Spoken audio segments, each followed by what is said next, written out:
एक समय की बात है, रतनपुर गांव में किशन नाम का एक डाकिया करीब 60 साल का था। उसके रिटायरमेंट में कुछ ही दिन बचे थे। वह अपना काम ईमानदारी से करता था। हर दिन गांव में सभी की चिट्ठी देता था।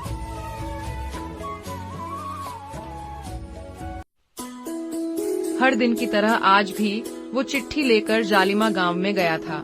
लेकिन ये दिन बाकी दिनों से बिल्कुल अलग था, क्योंकि जब वो घर घर जाकर चिट्ठियां बांट रहा था तो एक 6 साल की छोटी सी बच्ची उसे बुलाती है। मेरी माँ बाबा की चिट्ठी आई है दादू। अरे ये बच्ची किसकी है? मुझे तो लगता है ये पास ही के किसी घर की होगी। किसकी चिट्ठी बेटा? क्या नाम है तुम्हारा? गुड़िया। अच्छा गुड़िया बेटी, तुम्हें किसकी चिट्ठी चाहिए? मेरे माँ बाबा की चिट्ठी। अच्छा, क्या तुम उनके नाम बता सकती हो?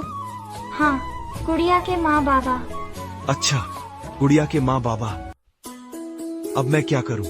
मैं एक बार झोले में देखता हूं, शायद कोई ऐसी चिट्ठी मिल जाए जिसकी इसे तलाश हो। ठीक है गुड़िया बेटी, 1 मिनट रुको, मैं अभी देखता हूं। अरे, जिनकी चिट्ठी मेरे पास है मैं तो सबको जानता हूं, लेकिन ये बच्ची तो उनके घर की नहीं है, बच्ची है। डाकिये को देखकर लगा होगा कि शायद उसके लिए भी कोई चिट्ठी आई है। तो क्या हुआ दादू, आपको चिट्ठी मिली? बेटी मुझे माफ करना, आज तो कोई चिट्ठी तुम्हारे लिए नहीं आई है, लेकिन शायद कल आ जाए तो मैं तुम्हें कल दूंगा। ठीक है। तो ठीक है, अब तुम घर जाओ। ये बच्चे भी बड़े मासूम होते हैं। इसी तरह अगले दिन भी डाकिया उस गांव में किसी घर में चिट्ठी देने आता है, और जब वापस जाता है तो वही बच्ची फिर उसके सामने आकर कहती है, लाओ मेरी चिट्ठी दादू। अरे बाप रे, अब मैं क्या कहूँ? क्या हुआ, मेरी चिट्ठी आज भी नहीं आई? हाँ हाँ गुड़िया, आज भी तुम्हारी चिट्ठी नहीं आई। अच्छा गुड़िया बेटी, तुम्हारे माँ बाबा कहाँ रहते हैं? ये तो मुझे पता नहीं, लेकिन बहुत दूर रहते हैं। अच्छा, वो बहुत दूर रहते हैं? तो कोई बात नहीं, मैं कल चिट्ठी ले आऊंगा। अच्छा बेटी, तुम्हारा घर कहाँ है? मेरा घर उस गली के पीछे है। ठीक है बेटी, जब तुम्हारी चिट्ठी आएगी तो मैं खुद तुम्हारे घर चिट्ठी पहुंचा दूंगा। ठीक है, जाओ, अब तुम घर जाओ।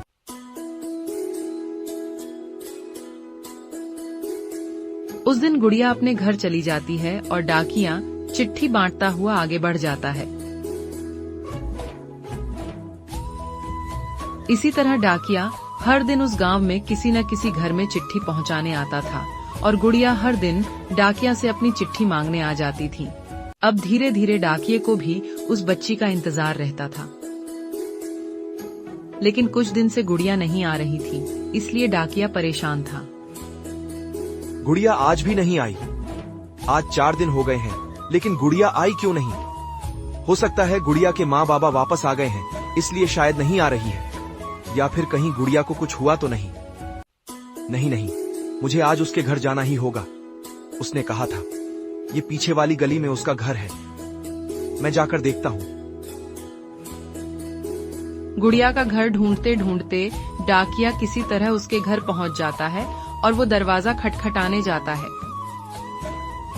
तो उसे अंदर से एक बूढ़ी औरत की आवाज सुनाई देती है। आवाज सुनकर डाकिया धीरे से दरवाजा खोलता है और देखता है कि गुड़िया एक बूढ़ी औरत की गोद में सर रखकर सोई हुई है, और वो बूढ़ी औरत गुड़िया से कुछ कह रही है। गुड़िया बेटी, क्या हुआ? आज मेरी बिटिया बात नहीं करेगी। नहीं दादी माँ, आज गुड़िया गुस्से में है। ओहो, तो मेरी गुड़िया बेटी गुस्से में है, लेकिन क्यों? क्या उसकी दादी जान सकती है? हाँ, जान सकती है, क्योंकि उसकी दादी माँ उसे घर से बाहर नहीं जाने दे रही। बेटी, तुझे अब भी बुखार है। जैसे ही तेरा बुखार उतर जाए तो बाहर चली जाना। चल, अब अपनी दादी माँ से गुस्सा छोड़ दे। लेकिन दादी माँ, अगर मैं बाहर नहीं गई और डाकिया दादू माँ बाबा की चिट्ठी लाए तो फिर मुझे चिट्ठी नहीं मिलेगी। बेटा, वो मैं तुझे बताना भूल गई थी कि दिवाली में तेरे माँ बाबा की चिट्ठी आएगी और वे लोग तेरे लिए उपहार भी भेजेंगे। क्या उपहार? हाँ, उपहार। तो अभी आराम कर, मैं अभी आती हूँ। यह कहकर दादी माँ गुड़िया की नजरों से ओझल होकर रोने लगती है। तभी डाकिया मन में सोचता है कि गुड़िया की दादी रो रही है। जरूर गुड़िया से उसकी दादी कुछ छुपा रही है, लेकिन क्या छुपा रही है? इसके बाद डाकिया आसपास के घरों में जाता है और गुड़िया और उसकी दादी माँ के बारे में पूछताछ करता है।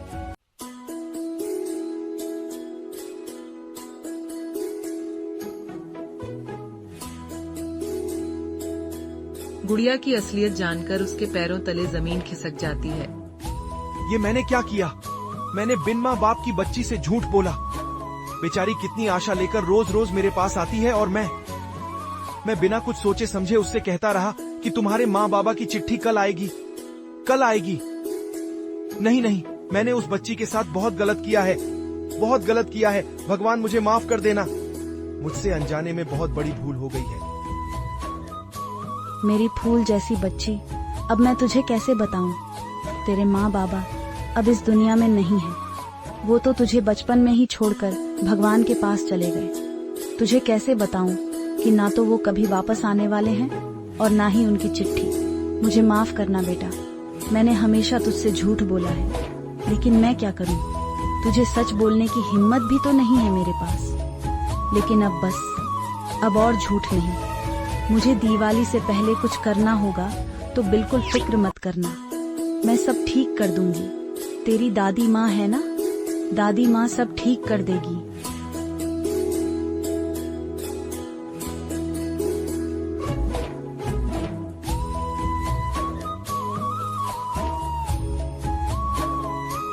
इधर कुछ दिन बाद दिवाली आती है। उस दिन डाकिया बहुत खुश था।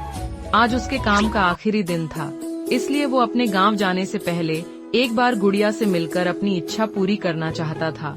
तो उस दिन डाकिया गुड़िया के लिए उसके माँ बाबा के नाम से चिट्ठी और कुछ उपहार लेकर उसके घर ले जाता है, लेकिन घर के बाहर ताला लगा हुआ था। दरवाजा तो बंद है, तो गुड़िया और उसकी दादी कहाँ गई? हे भगवान, अब मैं क्या करूं? चाचा, आप किसे ढूंढ रहे हैं? यहाँ पर एक छोटी बच्ची और उसकी दादी रहती थी। अच्छा, वो लोग तो चले गए। कहाँ? अरे चाचा, उस बूढ़ी औरत ने उस बच्ची को किसी दंपति को दे दिया है और वो खुद तीर्थ करने चली गई है। वैसे ठीक ही किया, बिन माँ बाप की बच्ची को माँ बाप मिल गए। अच्छा बेटा, उस दंपति का कोई पता है? सुना था वो बूढ़ी औरत अपने बच्चे के साथ एक मंदिर गई थी, तब उस दंपति ने उस बच्ची को वहीं देखा था। इससे ज्यादा मुझे कुछ पता नहीं है। डाकिया बहुत ही मायूस हो गया था। उसने सपने में भी नहीं सोचा था कि उसके साथ ऐसा होगा। अगली सुबह डाकिया ट्रेन से अपने गांव चला जाता है और फिर कुछ देर बाद अपने घर पहुंचता है। इसके बाद जैसे ही वो घर का दरवाजा खोलता है तो देखता है कि गुड़िया घर के अंदर बैठकर खेल रही है। गुड़िया, तू यहाँ कैसे बैठी है? मैंने तुझे कहाँ कहाँ नहीं ढूंढा। दादू दादी माँ मुझे छोड़कर माँ बाबा के पास चली गई। दादी माँ से मैं कभी बात नहीं करूँगी। तभी डाकिया का बेटा और बेटे की बहू दोनों कमरे से बाहर आते हैं और कहते हैं, पापा, हम लोगों ने इसे गोद ले लिया है और हम आपको सरप्राइज देना चाहते थे। आपको कैसा लगा? जान से भी प्यारा। बेटा, तुम्हें कैसे पता चला? दरअसल आपके गांव के रघु काका ने हमें ऐसा बताया, इसलिए हमने गुड़िया को गोद ले लिया। ठीक किया बेटा। वैसे भी मेरा अब गुड़िया के बिना मन नहीं लगता। तुम सदा खुश रहो। और इस तरह सारे लोग खुशी खुशी रहने लगते हैं।